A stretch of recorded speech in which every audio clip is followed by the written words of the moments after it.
Now, But Shiva, now, yeah, I want to, like, now this woman came to tell us this story for us to advise her on Yeah. what she can do, right? Yeah. Now, if you want to advise this lady now, don't remember, this lady have 2 children already.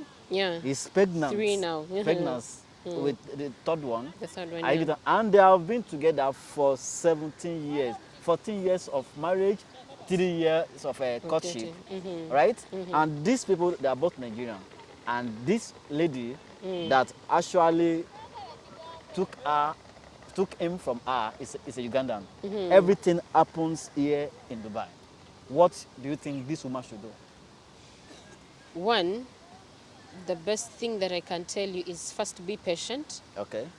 Spend 3 months thinking about this, praying about this. Okay? 2, the other person who is coming in your marriage has nothing to lose. Has Okay? nothing to lose. Has nothing to lose. Probably she doesn't even have children. Probably. You understand? Maybe it's going to be a young lady. Exactly. Maybe even the reasons as why she's with your husband, they are different. Okay? They're not practically because she wants to stay. Okay. But I don't want to decide for her. The decision is in her hands. If she chooses to stay,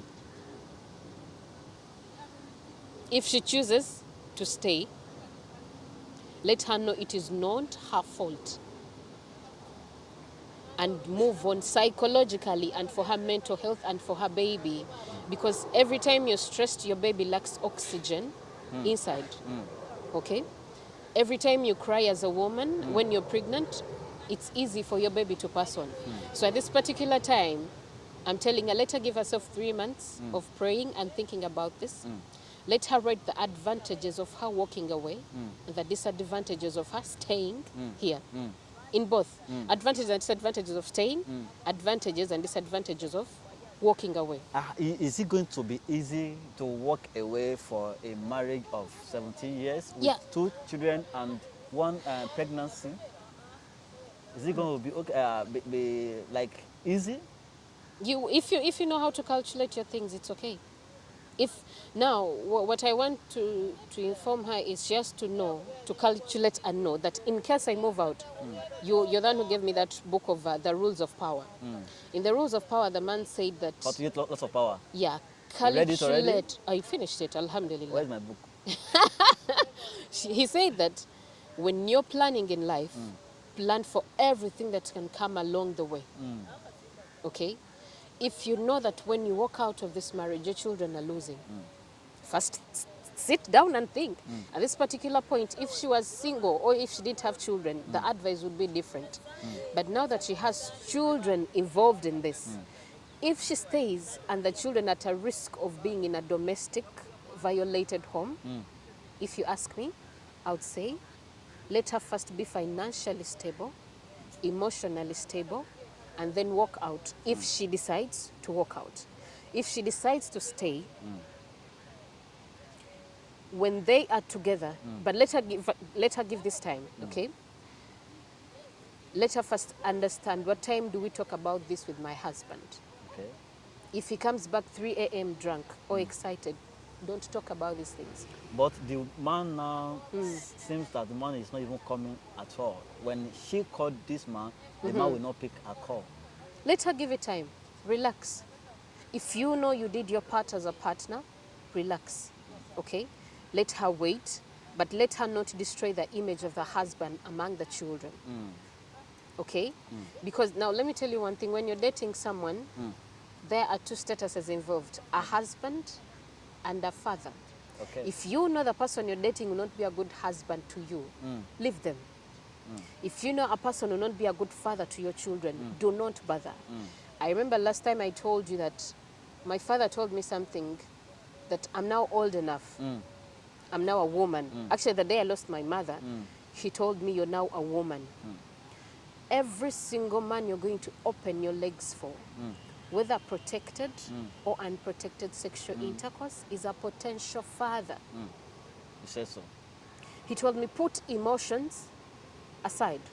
If the man you're having in your life will not be a potential father to your children, or the husband you want him to be, leave that relationship no matter how much you want them. Okay?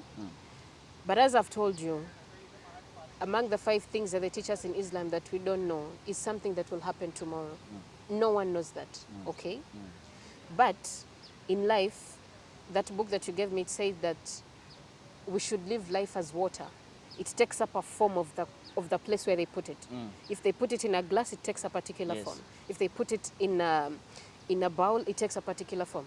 So in life, do not be rigid with your decisions. Okay? Be flexible. Be flexible. Okay?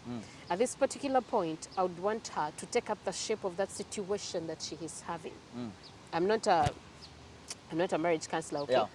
But let her take up the shape of that situation that she's having. Let her sit on her own. Make sure that children are not involved in this. Okay. Respectfully.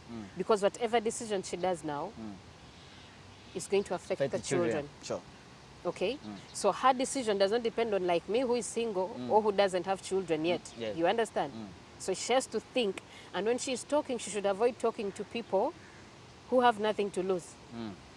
I mean the single people now. You understand? Yeah. Because those that does not have the experience. who don't have it, that is the truth. You get it? Yeah.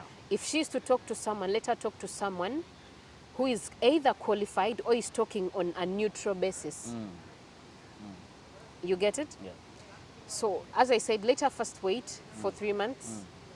Be realistic to herself. She knows her marriage better than anyone. Yes. Write down the advantages and disadvantages of staying or walking away. Look at the children, if this will be good for them or not. Okay? 5, take up the shape of that situation that is happening now and be realistic. Okay? And if she decides to walk away, the Quran tells us that if it is extreme, divorce. If something involves your life, divorce.